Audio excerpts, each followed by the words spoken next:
Tudo bem, gente? Professor Paulo falando. Projeto Faça Arte na Sua Casa, ok? Secretaria de Cultura do município de Itabuna da Serra. Lembrando sempre que essas aulas têm a finalidade de levar até você, nossos alunos, um pouco dos conteúdos que nós trabalhamos nas nossas oficinas, certo? Bom, somos aí um grupo de 8 professores de teatro, cada professor trabalhando uma vertente. Eu estou trabalhando a história do teatro. Então, bom, paramos aqui na Grécia, certo? O professor já falou sobre a evolução do teatro, já falamos sobre os tragediógrafos, já falamos sobre os comediógrafos, já falamos sobre as dionisíacas. Carro de som passando.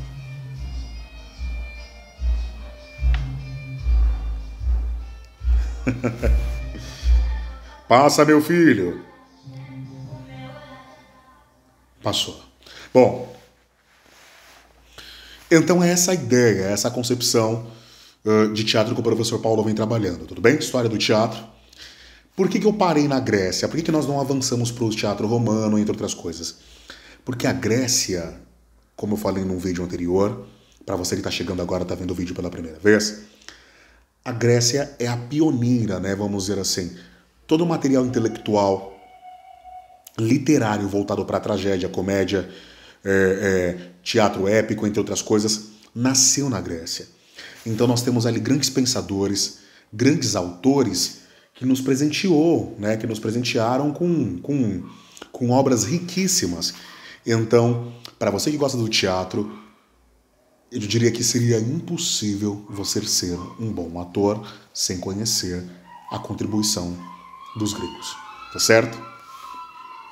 Para você que também não está vendo o vídeo pela primeira vez, lembrando que nós só conhecemos com profundidade a tragédia por conta da contribuição do filósofo Aristóteles. Sim, Aristóteles foi o cara que fez o papel de historiador, que organizou os textos, que organizou os escritos feitos por gregos que o antecedeu, e foi através do estudo de Aristóteles chamado A Poética que nós pudemos conhecer a contribuição desses grandes autores, como Ésquilo, como Sófocles, como Eurípides, como Menandro, Aristófanes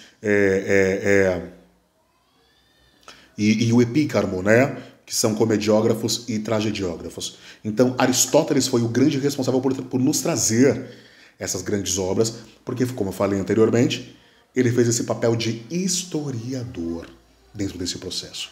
Tá certo?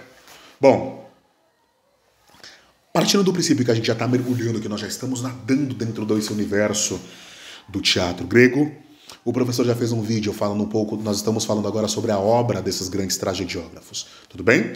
O professor já fez uma sequência de vídeos falando sobre o Sófocles, agora nós estamos falando do Ésquilo, ok? Na aula anterior, o professor encontrou aqui um texto muito bacana, um livro. Eu encontrei uma introdução e eu falei um pouco da mitologia grega, né? De como os gregos viam o deus Prometeu. Nós estamos falando da obra Prometeu Acorrentado.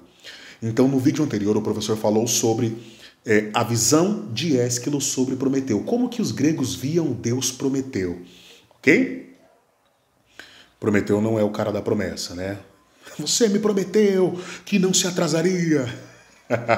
Não, Prometeu é o nome do Deus, ok? Então eu achei aqui um texto muito bacana e achei uma introdução muito legal feita pelo José Arrabal, ok? Então ele fez uma introdução muito bacana e ele conseguiu pontuar o olhar dos gregos para Prometeu. Como que os gregos viam Prometeu, ok? Então, no nosso vídeo anterior você consegue encontrar essa leitura, maravilha? Bom, para a aula de agora nós vamos adentrar a obra Prometeu Acorrentado.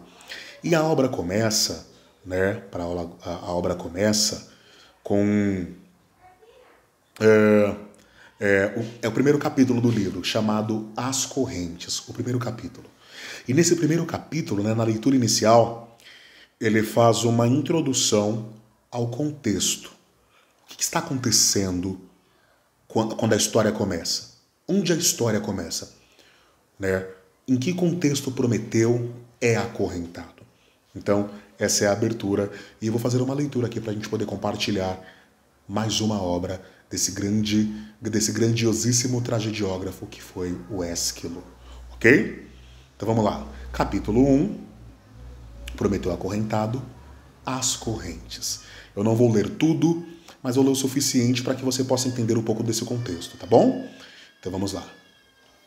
Muito além do Mar Negro, nas distantes escarpas das montanhas de Sítia, um território remoto e desolado, onde os seres humanos dificilmente se aventuram, marchavam um sombrio cortejo formado por 4 integrantes.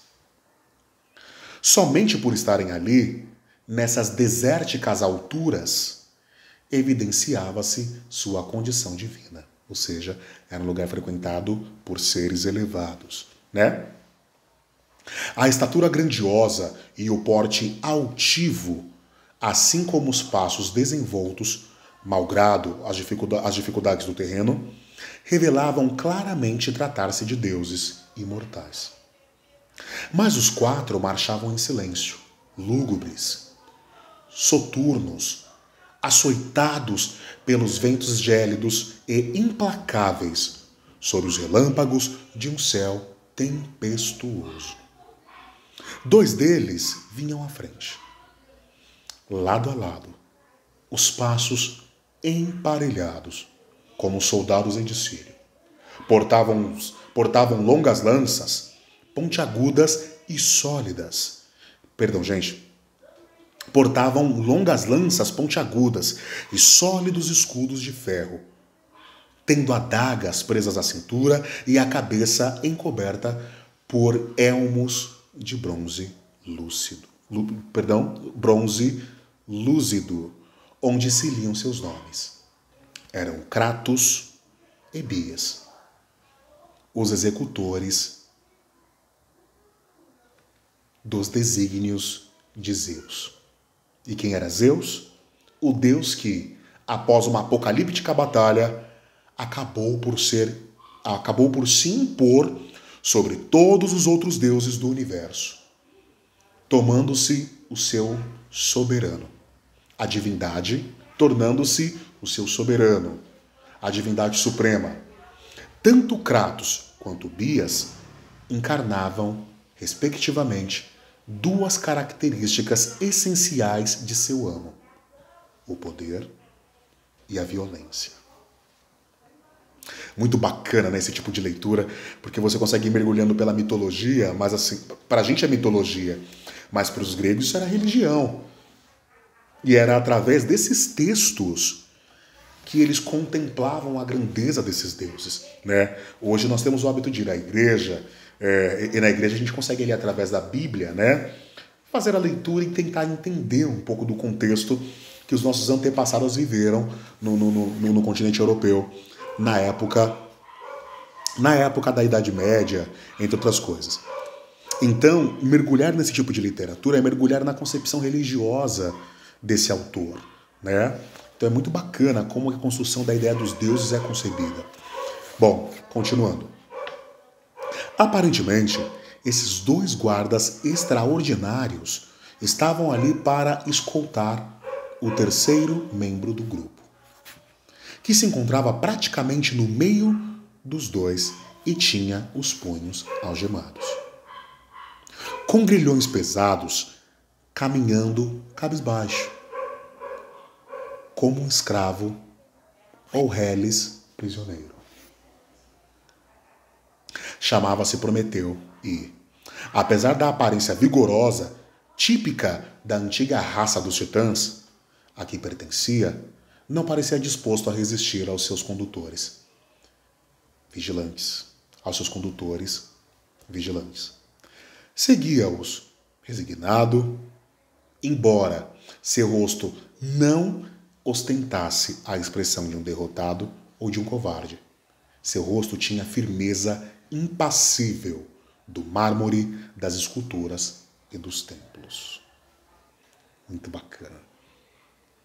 Pouco atrás de Prometeu e de seus 2 guardas, seguindo com dificuldade seus passos, pois mancava de uma perna, vinha o 4º integrante do grupo, uma estranha criatura atarracada, encarpada demais, quase disforme, que carregava desajeitadamente ferramentas e correntes em alforjes e tiráculo.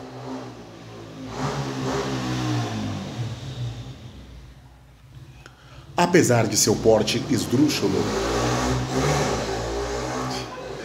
Perdão, gente. Apesar de seu porte esdrúxulo, deselegante, quase ridículo, ele também era um deus. Hefesto, o deus ferreiro, o senhor dos segredos do fogo. Moto passando. O senhor dos segredos do fogo, que torna os metais maleáveis. Era ele quem criava todos os utensílios necessários à vida no Monte Olimpo, a morada dos deuses que compunham a corte de Zeus. Muito bonito, né? Bom, a obra é Prometeu Acorrentado. Gente, gravar em casa tem dessas coisas. A obra é Prometeu Acorrentado. E fica aqui a dica para que você possa fazer a sua própria pesquisa, a sua própria leitura, né? E se debruçar nisso, nessa grande contribuição desse grande tragediógrafo que foi o Ésquilo. Tá certo? Até a próxima aula. Professor Paulo, projeto Faça Arte na Sua Casa, Secretaria de Cultura do município de Taboão da Serra. Tchau.